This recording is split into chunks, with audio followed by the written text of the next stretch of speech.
자, 이번에는 돈이 흐르는 스토리, 돈맥을 좀 짚어보는 시간인데요. 태어나자마자 자녀에게 증여를 하라고 하지만 사실 급급하게 살아내다 보면 부모 세대가 증여할 만큼의 여유가 없는 것이 현실입니다. 이럴 때는 조부모가 손주에게 증여를 해서 부의 이전을 해줄 수 있다는 사실인데요. 이 경우에 오히려 절세가 더 크게 되는 경우가 많습니다.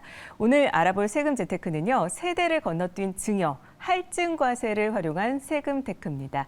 자, 세금 재테크의 귀재 이장원 세무사와 함께합니다. 어서 오세요. 네, 반갑습니다.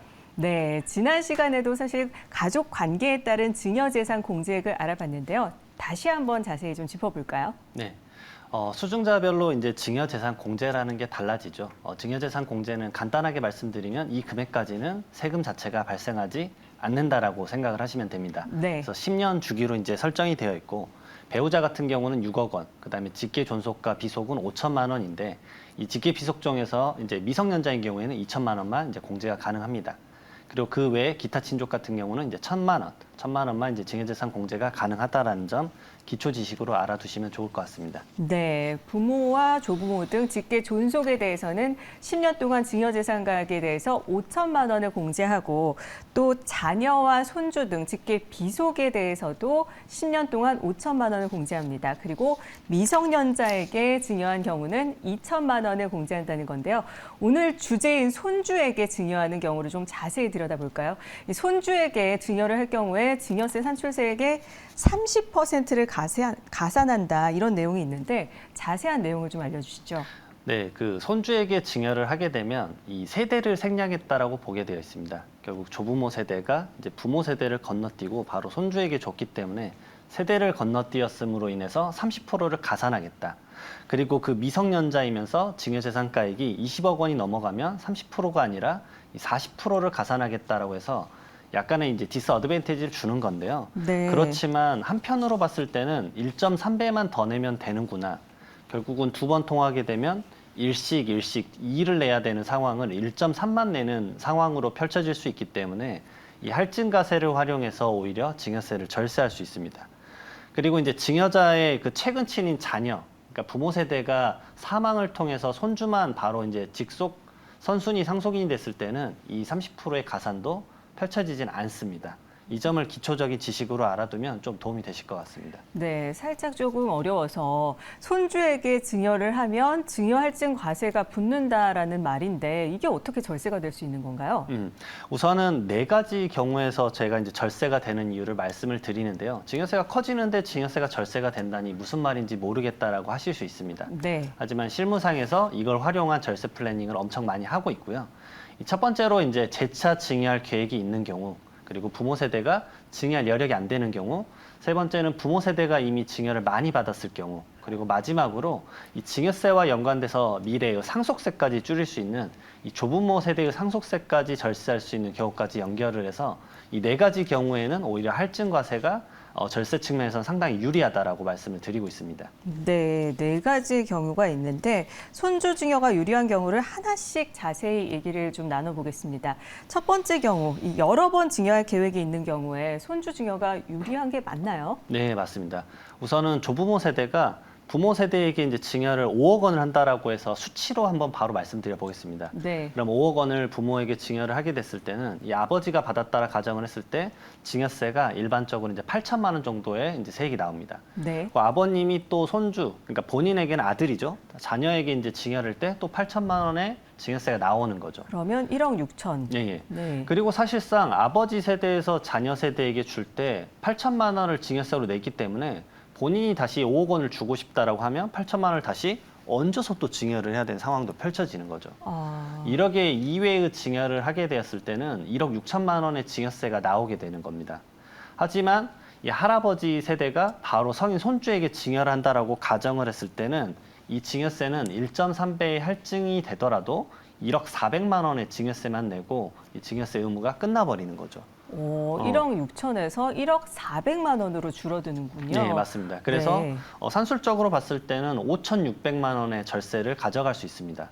그리고 이게 지금 현금 증여라는 가정을 통해서 말씀을 드려본 거지만 만일 내가 부동산을 증여한다라고 했을 때는 부모 세대가 취득세를 한 번 더 내고 그다음에 자녀 세대가 취득세를 한 번 더 내면 결국 취득세를 두 번이나 내는 상황이 펼쳐지기 때문에 바로 손주에게 증여를 하게 되면 취득세도 한 번만 내서 그 부분에 대해서도 이제 절세를 가져갈 수 있는 거죠. 네, 손주 증여재산 부동산 취득세도 1회 납부로 절세 효과를 볼 수 있다라는 건데 그렇다면은 이 두 번째 경우 부모 세대가 증여를 할 여력이 안 되는 경우에 손주 증여가 유리할 수 있는 건가요?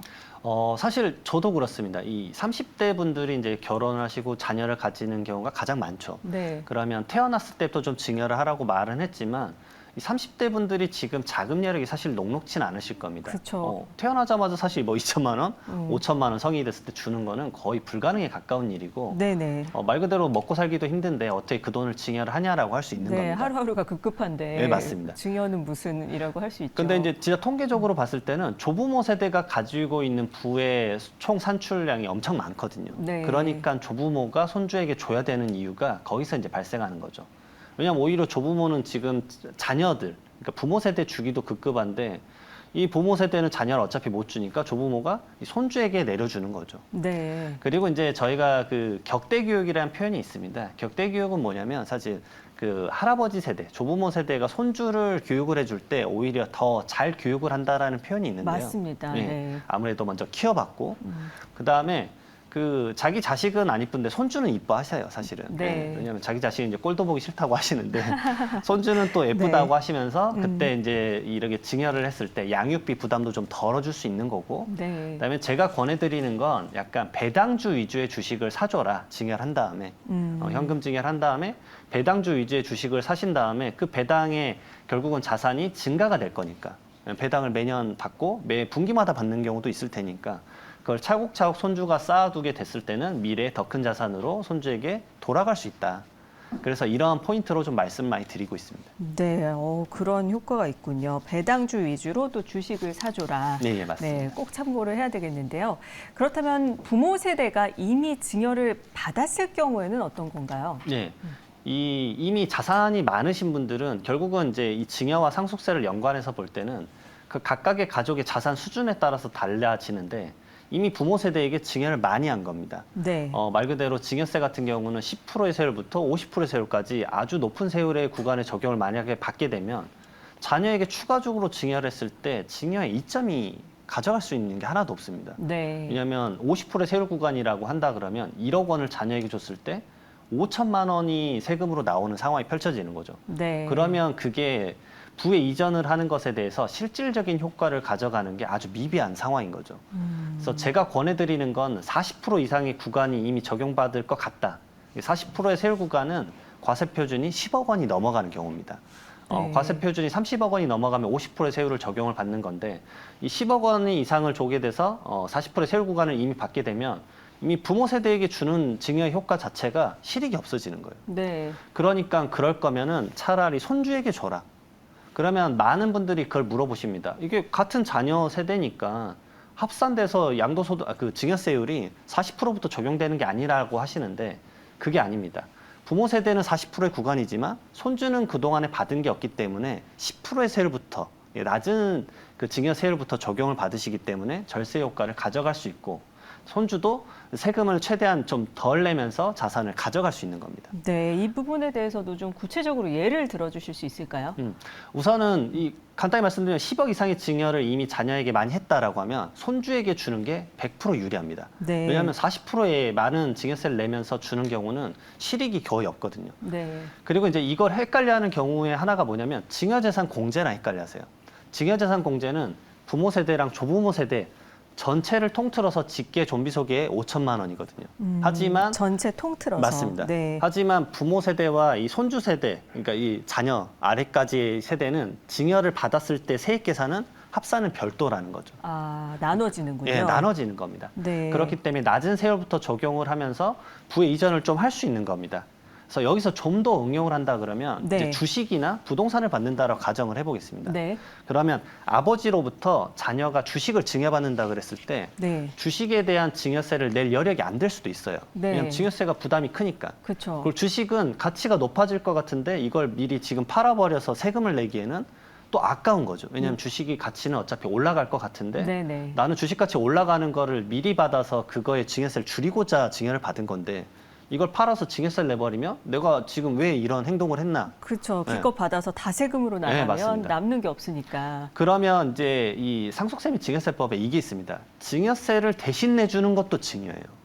그러니까 아버지 세대가 주식을 증여를 해주면서 그 나오는 증여세를 자기가 대신 내줘도 증여세가 나와버리니까 네. 그 증여세는 할아버지 세대가 증여세를 내라고 그걸 또 증여를 해주는 겁니다. 네. 분산 효과를 가져갈 수 있는 거죠. 그럴 경우는 어떻게 다른가요? 그러면 아버지 세대가 주식을 증여해줬을 때 세율이 뭐 40% 구간이다. 네. 근데 그거에 나오는 증여세가 뭐 5억 원이다라고 가정을 해보겠습니다. 네. 그 5억 원에 대해서 할아버지가 증여를 해줬다. 네. 세금 내라고 5억 원을 증여를 해준 거죠. 네. 하지만 그 5억 원은 다시 10%부터 적용을 받기 때문에 40%의 적용보다는 더 낮은 세금을 훨씬 줄어드네요. 훨씬 줄어들면서 네. 부의 이전을 가져갈 수 있고 주식의 가치가 높아졌을 때 그 높아진 거는 이 손주가 온전히 다 누릴 수 있는 거죠. 네, 적어도 30%가 세율이 줄어들기 때문에 맞습니다. 상당한 이익이 될 수 있는 부분인 것 예, 같습니다. 그래서 결국은 그 누진세율의 차이를 어떻게 활용할 건지 세대 간의 그 간극을 어떻게 활용할 건지를 조금만 생각해 보시면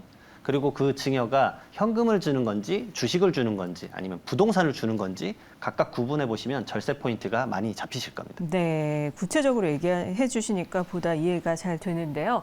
이번에는 네 번째 경우를 좀 얘기를 해볼게요. 이 조부모 세대의 상속세까지 고민하는 경우를 알아보도록 하겠습니다. 이 경우도 손주 증여가 유리한 걸까요? 네, 맞습니다.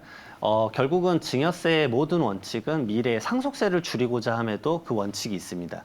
증여하고 나서 10년 이내에 재차 증여를 하게 되면 합쳐서 계산이 되고 증여 이후에 이 피상속인, 증여한 사람이 돌아가시게 되면 10년 이내에 증여한 것들을 상속세 계산할 때 전부 다 다시 합쳐서 계산을 하기 때문에 이 10년이란 기간이 지나야 되거든요. 네. 근데 이제 지금 본인의 건강 상태에 비춰봤을 때 내가 10년을 못 살 것 같다 그러면 저는 손주에게 증여하는 걸 적극 권해드립니다. 물론 이제 요즘 이제 사망이 일어났을 때 대부분 급작스러운 뭐 교통사고나 이런 게 아닌 경우에는 대부분 요양병원에서 지내다가 돌아가신 경우가 많으세요. 네. 그러면 이제 생명의 주기나 그런 것들을 어느 정도 예측해 볼 수 있거든요. 그랬을 때 10년은 정말 긴 호흡입니다. 긴 네네. 호흡이지만 5년은 어느 정도는 감당할 수 있을 만한 호흡이거든요. 근데 10년 이내에 상속인의 모든 증여했었던 재산은 합산되지만 상속인 이외의 의자는 5년만 합산되게 되어 있습니다. 결국 손주는 상속인 이외의 의자인 거죠. 그러니까 5년이기 상속인 때문에. 이외자가 된다. 예, 맞습니다. 네. 왜냐하면 선순위 상속인이 아닌 거죠. 네. 그러니까 상속인 중에서도 결국 상속인 이외의 의자에 포함이 돼서 네. 5년이 지나게 되면은 이 증여한 재산가액은 상속세 계산할 때 합산이 안 되게 되어 있습니다. 네. 그러니까 조부모 세대가 미리미리 본인의 생명 주기를 어느 정도 측정을 해서 손주에게 마중물을 주는 거죠. 그래서 마중물을 줬을 때 이게 미래의 상속 재산에 포함이 안 되니까 낮은 세율로 증여세만 한 번 내고 미래의 높은 상속세는 피해갈 수 있다. 결국은 그 갭차를 절세를 할 수 있다라는 포인트로 생각을 했을 때는 이 조부모 세대가 상속세까지 고민하는 경우에 미리미리 증여를 손주에게 하는 거는 1.3%의 할증 과세가 되더라도 전혀 손실 보는 게 아니다. 오히려 미래의 그 세금을 생각을 했을 때는 더 유리한 시점이 될 것이다. 1.3% 할증 과세가 돼도 괜찮다라는 말씀이신 예, 거예요? 맞습니다. 그리고 저는 이제 말씀드릴 때 주식이나 부동산을 말하는 이유는 뭐냐면 결국 이 미래의 가치가 우상향할 거거든요. 그러면은 지금 빨리 증여를 할수록 손주는 그 지금 받으신 시점에서의 시가로 증여세를 내기 때문에 이 자산 가치가 증가되는 부분에 대해서는 추가적으로 증여세를 내지는 않거든요. 그러니까 지금 1억 원의 가치인 주식을 주더라도 이 주식 가치가 미래에 3억 원, 5억 원이 되더라도 손주는 더 큰 자산을 가져가면서 눈앞의 세금은 조금만 낼 수 있기 때문에 네. 그런 다각도의 가족 현황에 맞춰서 이 증여 플래닝을 한번 계획해 보시면 꼭 도움이 되실 것 같습니다. 네.